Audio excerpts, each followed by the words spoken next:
Today I'm going to show you how I make Mexican style French rolls called pan bolillo. This is going to be good. Okay, so today I'm going to make pan bolillo, which is a Mexican style French bread or rolls.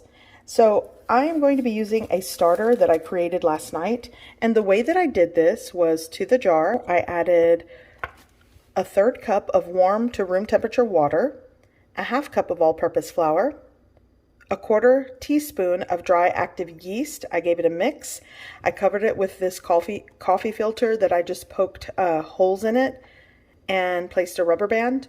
And I set it on my counter overnight, and this is what I ended up with. And this really adds great flavor to the bread. You don't have to do this. I do have a recipe video where I kind of skip this step. Either way works, but I do prefer creating the starter because it gives the rolls great flavor.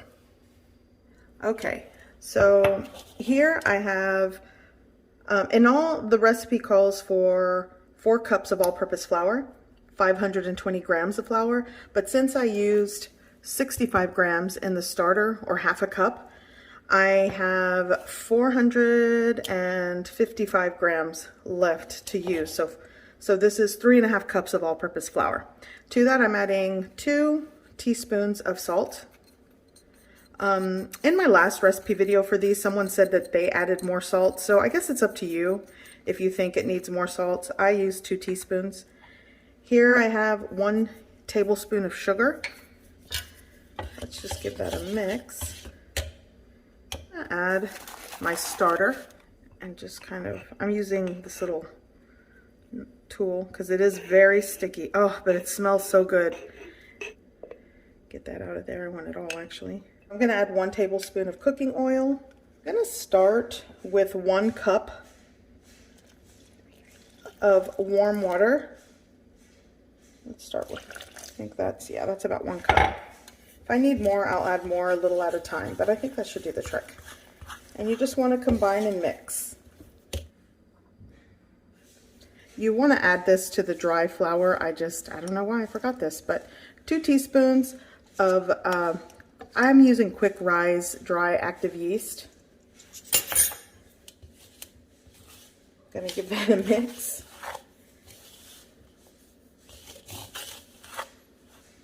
And I'm gonna add the rest of the water. I might need more. This is a 1.25 cups, or 1.25 cups of warm water.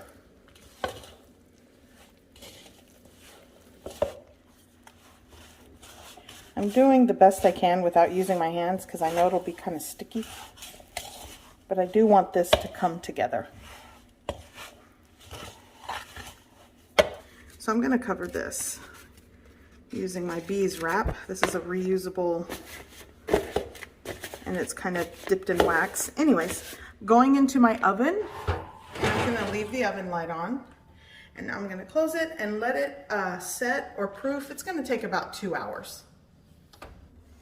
Okay, so my dough has definitely doubled in size. I'm gonna put this aside. So I'm going to flour my work surface. So let's go like that. I'm gonna take out the dough.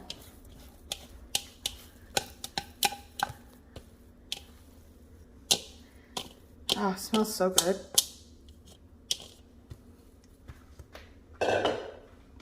Okay, so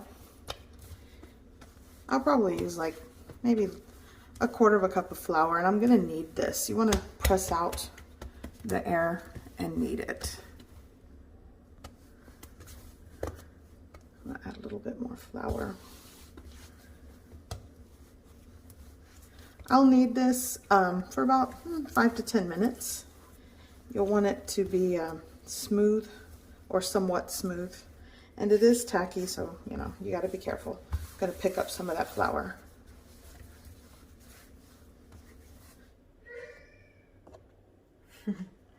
Let's go over here. Okay, so I kneaded my dough, and I weighed my dough. It's 920 grams. So if I divide that into 8 dough balls, by the way, my son's upset right now. If I divide that into 8 pieces, that's 115 grams. So I'm gonna do the best that I can to divide this. And I just have my little bench scraper here. And I'm just gonna, and it's still, you can see it's still tacky, so if you need to sprinkle a little flour to work with it, go for it. So, half. Okay, so I'm gonna weigh this. And let's see. So that's 109.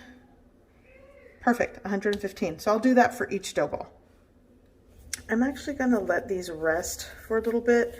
You can knead, actually kneading them longer, each dough ball, to get them smooth. You totally can do that, but when I'm making these at home, you know, I'm going for homemade rustic, but if you really are going for that pro look, you know, the professional bakery style, you know, you want to knead these until the, you know, the surface is somewhat smooth.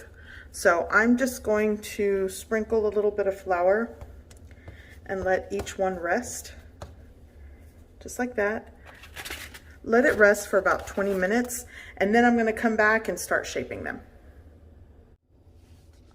Okay, so these have rested. It's been about 20 minutes. So to shape them, I'm going to flatten my dough out. And if you find that it's not stretching out, it needs to rest longer. You know, the dough's relaxed when you can kind of stretch it and it doesn't break.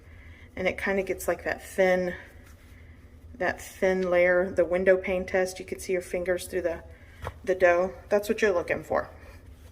Okay, so how to shape it is kind of fold like the little pointy, and you know, that's going in there. And then you roll. I'm gonna roll it. And then you kind of you thin out the ends to make the ends pointy. You can kind of do like that. And to secure the bottom, pinch the seam to make sure that the roll stays together. And it kind of sticks on itself because it is still kind of tacky. And there you have it. So I know it doesn't look like much now, but once it kind of doubles in size, you'll see the typical shape for pan bolillo. Okay, so now I'm gonna take this over and place it onto my large baking sheet. You know, maybe like this. I'll figure it out. So I'm gonna leave it here for now and repeat the process.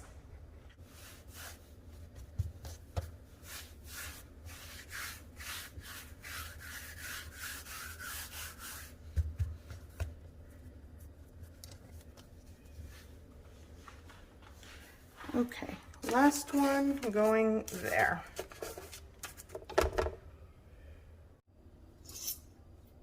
Okay, so I'm gonna take my bread blade and just slice the top. Oops, this is broken. And you could use a sharp knife if that's what you've got. And I'm gonna do the rest just like that. There you go.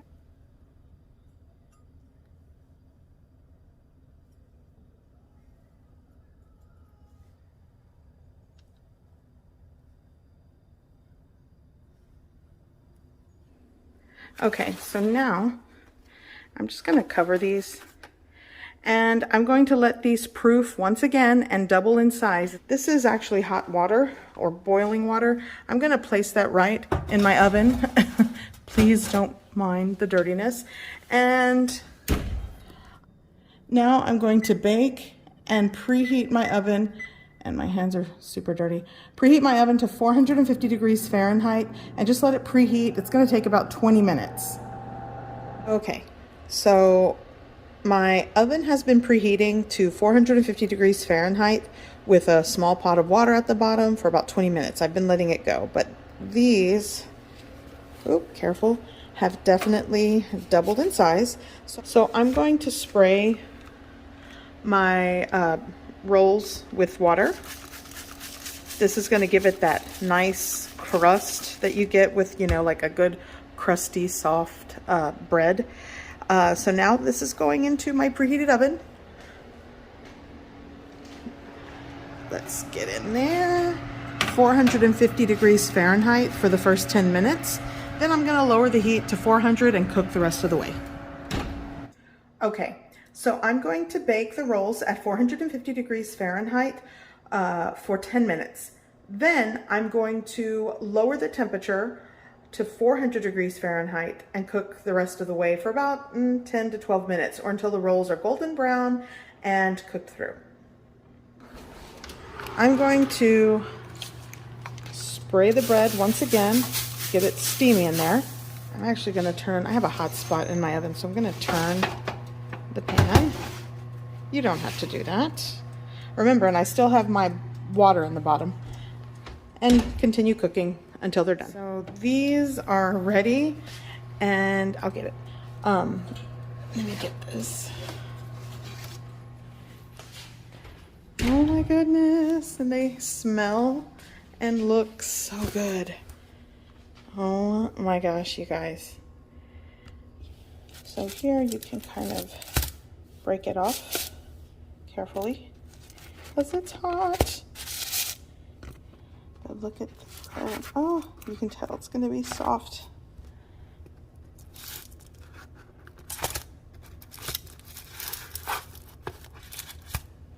Let's get into one.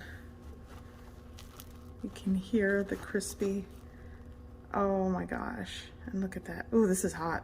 But gosh, I can't wait to tear into this. And look how soft the center is. Just love these.